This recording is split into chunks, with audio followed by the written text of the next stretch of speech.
Osmania university నుండి ఒక ధృవతార మాదిరిగా ఆనాడు అప్పుడున్న ప్రభుత్వానికి వ్యతిరేకంగా పోరాటం చేసి మరి పోరాటంలో ముందుండి నడిచి తర్వాత క్రమక్రమంగా తెలంగాణ రాష్ట్రం వచ్చిన తర్వాత పెద్దలు కేసీఆర్ గారి ఆశీస్సులతో తెలంగాణ స్టేట్ మినరల్ డెవలప్మెంట్ కార్పొరేషన్కి చైర్మన్గా పనిచేసిన ఒక బాధ్యత కలిగిన సోదరుడు.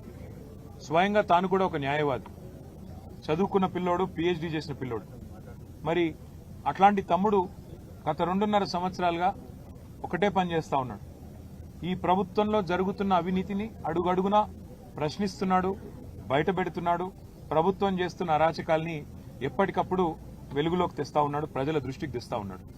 ఇవాళ ఆయన మీద కోపంతో ఆయనని ఒక పనికిమాలిన కేసులో, నిజానికైతే ఆయన మీద పెట్టిన కేసు 4 ఏళ్ల కంటే తక్కువ శిక్ష పడే కేసు, స్టేషన్లోనే బెయిల్ ఇచ్చి పంపించాల్సిన కేసు. కానీ జైల్లో పెట్టి ఈరోజు 12వ రోజు జైల్లో పెట్టి హ్యాబిచువల్ అఫెండర్ అని, అంటే ఈ అబ్బాయి ఇలాగే క్రమేపీ మరి వరుసగా చేస్తున్నాడు ఈ పని అని చెప్పి కేసులు పెట్టి దాదాపు 35 కేసులు. అవి కూడా ఏం కేసులు?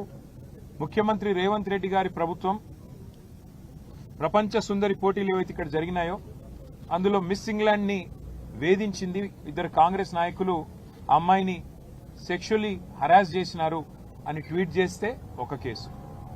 రేవంత్ రెడ్డి గారి అల్లుడు, వారి బినామీ కంపెనీలు, వాటికి సంబంధించిన భాగోతాన్ని బయటపెడితే మరొక కేసు. రేవంత్ రెడ్డి గారి బావమరిది సుజన్ రెడ్డికి అమృత్లో కాంట్రాక్ట్లు ఎట్లా ఇస్తారు, కేంద్ర ప్రభుత్వం మీరు కుమ్మక్కయ్యారు అని చెప్పి అది బయటికి తీసుకొస్తే మరొక కేసు. రేవంత్ రెడ్డి గారి ఊళ్ళో కొండారెడ్డిపల్లిలో ఒక మాజీ సర్పంచ్ సాయిరెడ్డి గారిని వీళ్ళ సోదరులు భయపెట్టి భయభ్రాంతులకు గురి చేసి ఆయన చావుకు కారణమైనారు అని చెప్పి మరి బయటపెడితే దాని మీద ఒక కేసు. ఈ రకంగా 35 కేసులు తమ్ముడు మన్నె క్రిషాంక్ మీద పెట్టి ఇవాళ తనతో పాటు ఒక 10 మంది పిల్లల్ని ఇక్కడ తీసుకొచ్చి సంగారెడ్డి జైల్లో పెట్టి వారి కుటుంబ సభ్యులకు క్షోభ కలిగించడమే కాకుండా పైశాచికానందం పొందుతున్నారు ముఖ్యమంత్రి గారు. నేను ముఖ్యమంత్రి గారిని కోరుతా ఉన్నా, ఈ ప్రభుత్వాన్ని డిమాండ్ చేస్తా ఉన్నా, మీరు బీఆర్ఎస్ సోషల్ మీడియా మీద, బీఆర్ఎస్ నాయకత్వం మీద మీరు పెట్టే శ్రద్ధలో ఒక పైసా ఈ రాష్ట్రంలో శాంతి భద్రతల అదుపు మీద, రాష్ట్రంలో జరుగుతున్న అరాచకమైన నేరాల మీద కొద్దిగా దృష్టి పెట్టండి. నిన్న కరీంనగర్లో చూడండి, పట్టపగలు 11 గంటలకు, ఉదయం పగలు కూడా కాదు, ఉదయం 11 గంటలకి ఒక జ్యువెలరీ షాప్ మీద దాడి చేసి 4గురిని తుపాకీతో కాల్చేసి వాళ్ళందరూ హాస్పిటల్లో చావు బతుకుల్లో కొట్లాడుతూ ఉన్నారు. అట్లాంటి పరిస్థితులు ఇవాళ రాష్ట్రంలో ఉంటే మీకేమో ఇంతసేపు మీ మీద ఎవరు ట్వీట్ పెట్టారు, ఎవరు ఇన్స్టాగ్రామ్లో పోస్ట్ పెట్టారు, దీనివల్ల రేవంత్ రెడ్డి గారికి పరువు ఏమవుతుంది? ఆయనకు అసలు పరువు ఉంటే కదా పోనీకే, ఆయనకు అసలు సిగ్గంటూ ఉంటే, లజ్జ అంటూ ఉంటే, ఇచ్చిన హామీలు నెరవేర్చకుండా తప్పించుకొని తిరుగుతున్న ముఖ్యమంత్రి గారు దీని గురించి ప్రజలేమనుకుంటున్నారో వినే ప్రయత్నం చేయండి. మా నాయకులను వేధించినంత మాత్రాన మాకు తాత్కాలికంగా కొంత ఇబ్బంది ఉంటుందేమో, కానీ భయపడేది లేదు, వెనక్కి తగ్గేది లేదు. నీ 420 హామీలు, నీ 13 డిక్లరేషన్లు, ఇవి అమలు చేసేదాకా మేము ప్రశ్నిస్తూనే ఉంటాం, పోరాడుతూనే ఉంటాం. ఈరోజు తమ్ముడు క్రిషాంక్ మీద కూడా ఈ పోలీసు వాళ్ళు కూడా ఎంత ఓవర్ యాక్షన్ అంటే, హైకోర్టు తీర్పిచ్చింది ఒక కేసులో అబ్బాయిని అరెస్ట్ చేయొద్దని, అయినప్పటికీ ఆ హైకోర్టు తీర్పును తుంగలో తొక్కుతూ పోలీసు వాళ్ళు అరెస్ట్ చేశారు నిర్మల్ కేసులో. దాని మీద ఇవాళ కంటెంప్ట్ కూడా పోతా ఉన్నాం హైకోర్టులో.